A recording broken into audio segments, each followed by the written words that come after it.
Of course, the news of the week couldn't get much bigger than the boxing match that has now been announced between Jake Paul and my guest today, Ben Askren. Ben, welcome back. Thanks for doing this, and I guess congrats on getting a big payday to beat up Jake Paul. Yeah, thank you. You know, a lot of people have said congrats on that also, and I really feel, I don't know, it feels weird to get congrats on signing a fight deal. Seems like the congrats should wait till after the fight, but a lot of people they don't feel that way. So thank you, I appreciate it, even though it does feel kind of weird to accept that. On behalf of all Ohioans, let me apologize for Jake Paul. Let me start there. He does. Wait, is that where he's from in Yeah, Ohio? he's from the Cleveland area. Yeah.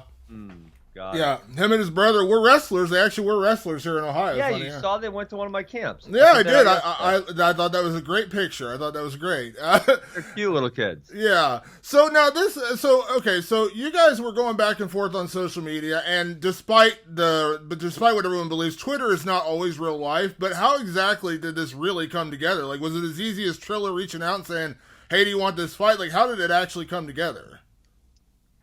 Yeah, he started bringing my name up on that fight week. I think that was where it started, and I kind of, made some snide remarks back or something to that effect. And then a couple weeks later, they reached out and we started talking, and it went from there. Yeah, was it pretty easy to get a deal done to actually do it? Yeah, relatively. I mean, we had a few date changes, and I had to get everything approved by the UFC, and but yeah, it was relatively easy. Yeah. So now I know we talked last year when you were having your hip surgery. I know you had that hip surgery at the beginning of September. How are you feeling? Obviously, you've posted videos. You've been back in training. But again, I know when we talked a long time ago when you first said you were going to get that surgery, that, that was pretty much, you wanted to get back into wrestling and teaching wrestling. But you kind of imagine, your athletic career was probably done at that point. But I know, there had been some changes. But you went through the surgery in September. Obviously, you must be feeling pretty good if you're accepting a boxing match in April. Yeah, I'm feeling great.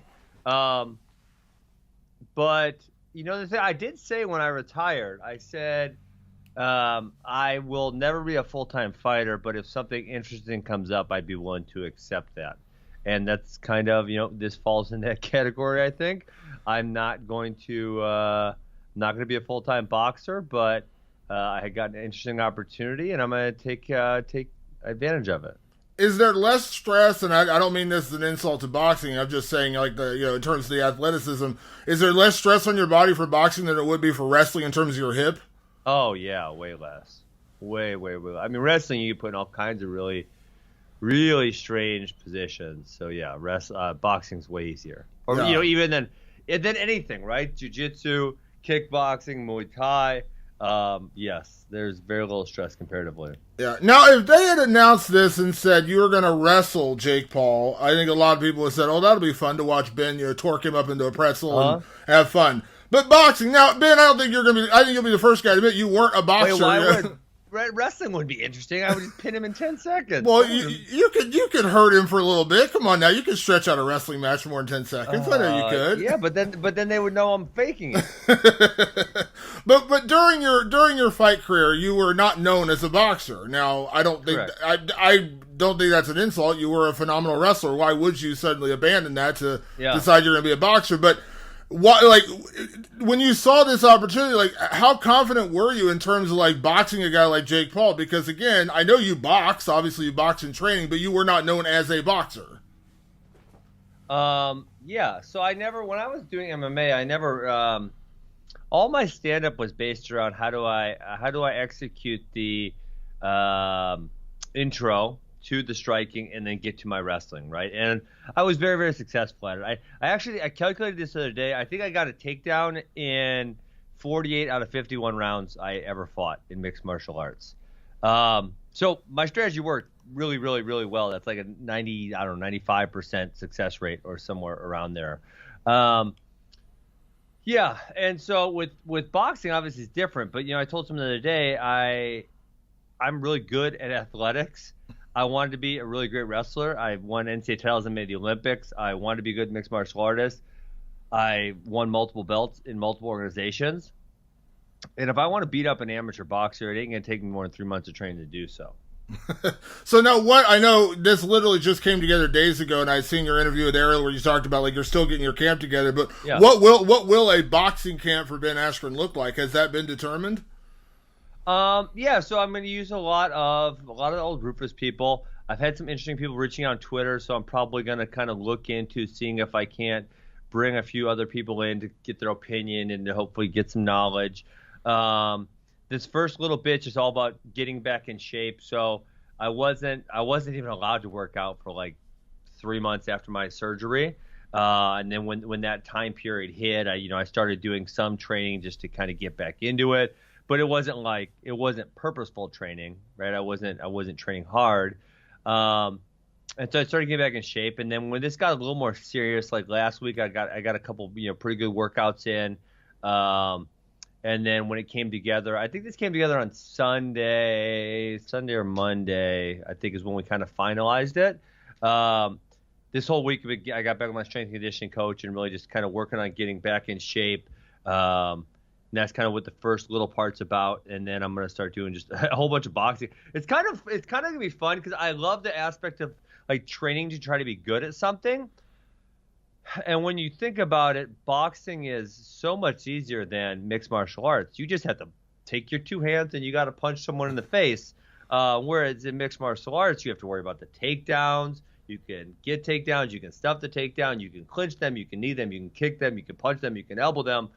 Once you're on the ground, then there's other whole boatload of stuff. So like if MMA is like almost an information overload. This one's just like drilling repetitions, getting in shape, feeling time and distance, that type of stuff. So I'm looking forward to seeing how good I can get at it in the next 11 weeks. Yeah. What do you make of Jake Paul in terms of him as a person and him saying, and I'm saying he's being serious about boxing? Now, I say that because when you're serious about an athletic career, you do it seriously, meaning you take fights against real Yeah. boxers, you work your way up, and obviously I'm not going to fault the guy for making money. There's nothing wrong with that. Yeah. But I mean, when he says, quote unquote, I'm taking it seriously, I don't know how seriously I take that. But what do you think of Jake Paul? I mean, honestly, like when he first called me out, I mean, I had heard the name. I didn't really know anything about him whatsoever. And then I was like, why is this dude so famous? And I maybe, but I can't really figure it out for the life of me. I guess kids like him and shit. Yeah, so who knows? Maybe that's true, but I would venture to guess once this thing actually starts getting serious, and I think that getting serious starts on April 17th.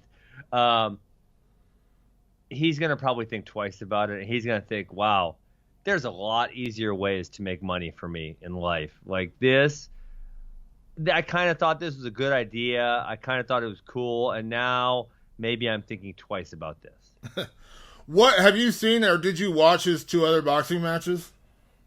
So I'd seen the Nate Robinson one. And when I signed the deal, I went back and watched the other one. The other one was really, really bad. I guess to his credit, he looks better against Nate Robinson, but then, better against Nate Robinson. Nate Robinson looked like he literally didn't spar one time for that fight. So better against Nate Robinson, I'm not really sure that means better. It just means maybe Nate Robinson made him look that good. Yeah. Now, when you're, and I use this as an example, a guy you train with, a guy you work with, and the guy I actually have a lot of respect for is CM Punk. When he decided he was going to do MMA, he took it serious. He trained for over a year. He worked with real people, and I talked to him numerous times. A really good guy, and you could tell he really did love the sport. Now, there's no shame in losing. That's part of sports. I'm not going to fault him for losing to Mickey Gall or Mike Jackson, but he did take it seriously. And when he stepped in, he tried. Didn't work out, but again, he took it very seriously. Now, I'm sure you saw today, I saw your reaction on Twitter already. He's training with George Masvidal. He's doing the social, and I get it. There's going to be a build-up and a hype to this fight, but like, when you look at it, like I keep saying, coming back to like, do you think he's actually taking this seriously? Because I have a hard time believing, like, if he's doing, and I don't think George Masvidal training with him is a bad idea necessarily, but George isn't a boxer, it was weird. Yeah. Well, I mean, it's pretty obvious why he's doing that. But what I would say to that is like, CM Punk, I was there. He did train seriously, but there's just something about starting a new career at age 37. Especially when it wasn't like he was elite at any of these sports, right? He wasn't elite at boxing or wrestling or kickboxing or jiu-jitsu. or really, he was really elite at professional wrestling, but it's not really interactive. You versus me.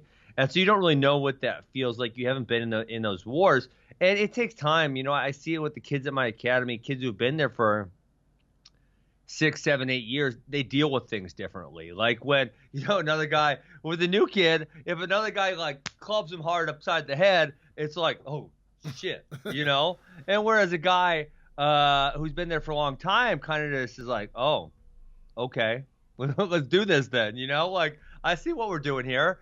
And, and they know how to ramp up their intensity. And so with CM Punk, who hadn't really been elite at anything, any combat sports, it takes a while. He put a good effort in, but it was just too little too late. With Jake Paul, now he did start at, I don't know, was he like 25 or something? So he started 2 years ago.